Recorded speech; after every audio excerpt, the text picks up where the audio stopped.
সবাই এসেছে, সবাই মিলে জমায়েত করেছে। তুমি জানো আমার কাছে ক্ষমা চাইনি।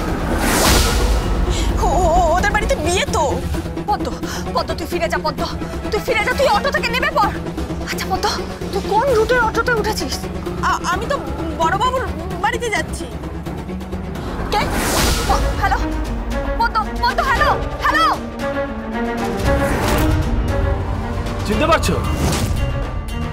তুমি আমাকে চিনতে পারবে না, কিন্তু তোমার ওই অ্যাডভোকেট গাঙ্গুলি আমাকে খুব ভালো করেছে। আপনি?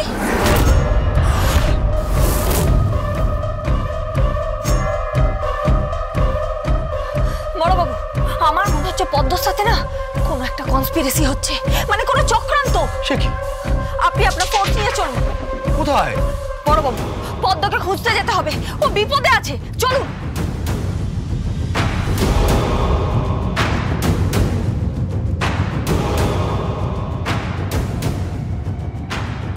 আশা করিনি বর্দা, তোমার থেকে আমি এই ব্যবহারটা আশা করিনি। তুমি আমাকে ফোনটা করতে দিলে না, তার মানে কিছু একটা ঘটছে। এই কৃপান না হয় ক্রাইম করেছে, কিন্তু তাকে বাঁচানোর জন্য তার সঙ্গে পাল্লা দিয়ে তার বাবা মা সবাই ক্রাইম করে যাচ্ছে, সবাই অন্যায় করছে। বিশেষ করে তার বাবা অন্যায়ের পর অন্যায় করে যাচ্ছে। সেই অন্যায়ের সঙ্গে তুমিও যুক্ত হচ্ছ বর্দা। আমার তো মনে হচ্ছে ওকালতি ছেড়ে এখন কি করছো তুমি? তুমি কি এখন গুন্ডাগিরি শুরু করলে? ঠিক করে কথা বলতো, তুই ভুলে যাস না তুই আমার ছোট ভাই, তোকে শাসন করার অধিকার আমার আছে। হ্যাঁ নিশ্চয়ই আছে, নিশ্চয়ই আছে অধিকার শাসন করার। বর্দার আছে, কিন্তু এই বর্দার নেই।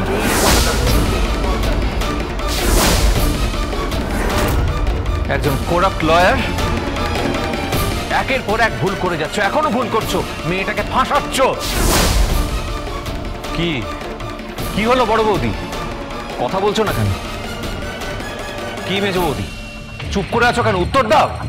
আপনি কিন্তু বহুত কথা বলছেন, এত কথা বলবেন না।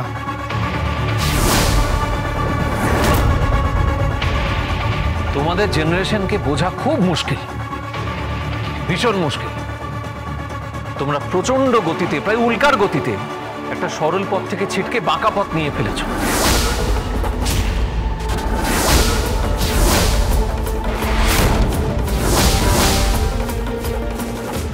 একটা কথা বলে রাখছি, মাথায় রেখো কৃপান, পদ্ম যদি আধ ঘন্টার মধ্যেই বাড়িতে না আসে, তাহলে সবার আগে যে থানায় যাবে তার নাম হচ্ছে প্রলয়জিৎ মুখার্জি।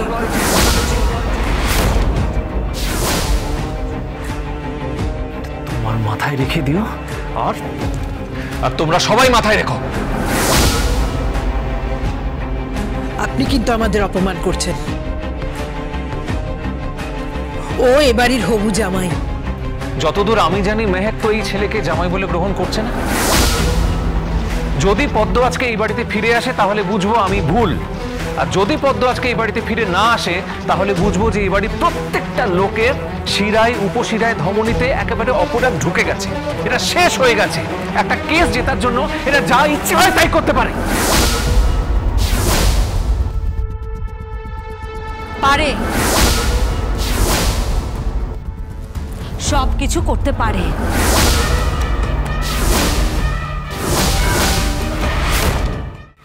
আমি আপনাকে বলছি, আপনাকে আধ ঘন্টা ওয়েট করতে হবে না। পদ্ম আসবে না, আসবে না পদ্ম।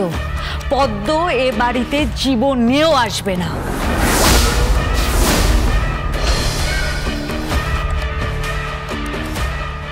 আর এই কৃপান, এ সামান্য এক পরিচারিকার কাছে ক্ষমা চাইবে না, এও আমি আপনাকে বলে রাখলাম। আপনি অ্যাডভোকেট গাঙ্গুলির তরফদারি করছেন, তাই না? ওর কলোনিতে চলে গেছিলেন, ওর পাশে দাঁড়িয়ে বাহবা জানিয়েছেন। কি ভেবেছেন আপনি? কি ভেবেছেন আমি কোনো খবর রাখি না? আপনি একজন মস্ত বড় খেলোয়াড়, আর আমরা ঘাসে মুখ দিয়ে চলি। ছাড়ুন ছাড়ুন, আমি আমার পরিবারের হয়ে লড়ছি, আর আপনি পরিবারের বাইরে গিয়ে লড়ছেন। ঘরের খেয়ে মনের মোষ তাড়াচ্ছ তুমি প্রলয়। অন্যায় করছো তুমি, খুব অন্যায় করছো। অন্যায়? অন্যায় তো অনেক বড় হয়ে গেছে বৌদি। আর এর খেসারত দিতে সারা জীবন কেটে যাবে এই আমি বলে দিলাম সবাইকে।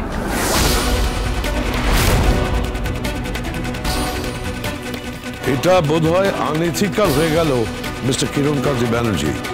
ওপেন চ্যালেঞ্জ করে গেল বাবা আপনাকে। আপনাকে জিততে হবে বাবা, যে করেই হোক আপনাকে জিততেই হবে। জিতবো, আমি জিতবো, আমাকে জিততে হবে।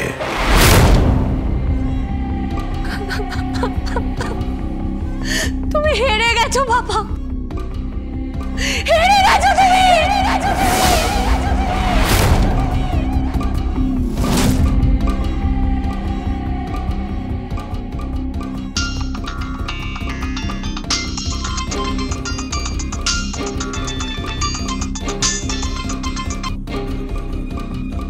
কাব্বু,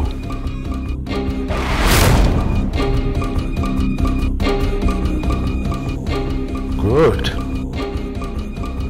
ভেরি গুড, ভেরি গুড। কি হলো কি? তুলে নিয়েছে কাকে? পদ্মকে।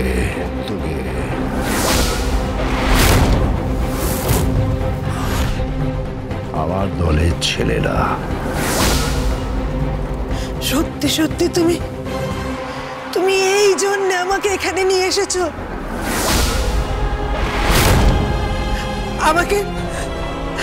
আমাকে তোমার অপরাধের সঙ্গে যুক্ত করলে। ওই মেয়েটাকে তুলে নিলে, ওই নিরপরাধ মেয়েটাকে তুমি তুলে নিলে। আমার কথাটা শোনো মা। একটা কথা বলবে না, চুপ করো তুমি, একটা কথা বলবে না, একটা কথা বলবে না তুমি, অসভ্য ছেলে।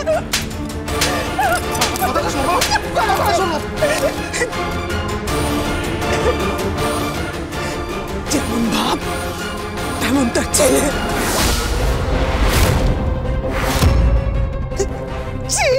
শান্ত হন মিসেস ব্যানার্জি, আপনি শান্ত হন প্লিজ।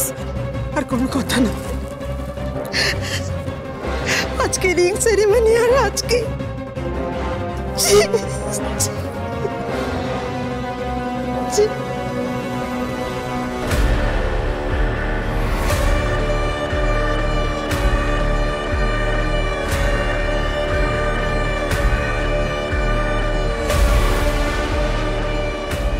স্যার কি হলো স্যার? আদালতের বাইরে কেসটা জিততে চাইছি না, আদালতের মধ্যে কেসটা জিততে চাইছি। স্যার বন্দুক থেকে গুলি বেরিয়ে গেছে, কিচ্ছু করার নেই, আর কিচ্ছু করার নেই।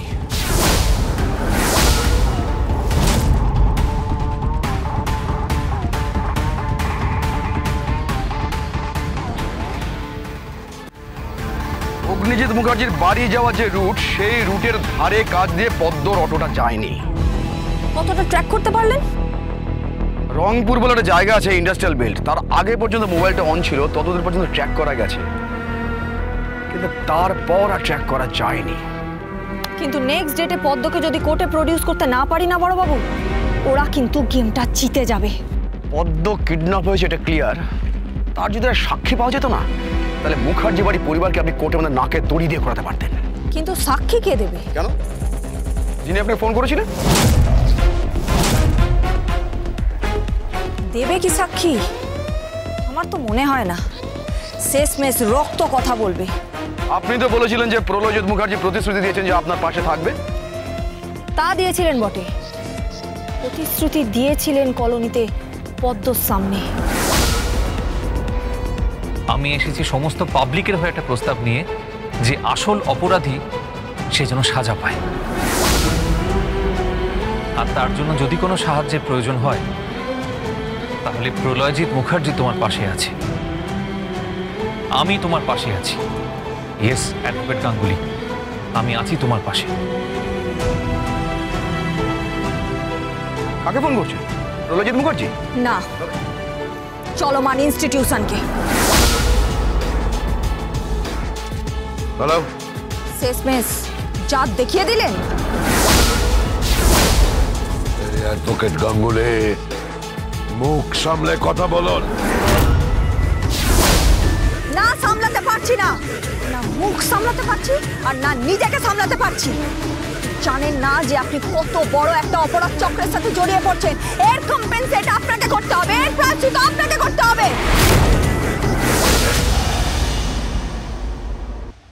কৃপান ব্যানার্জি কোনো না কোনো ভাবে ও পদ্মর কাছে ঠিক পৌঁছবে। এই কেসটা এবার আমি নিজের মতো হ্যান্ডেল করে নেব।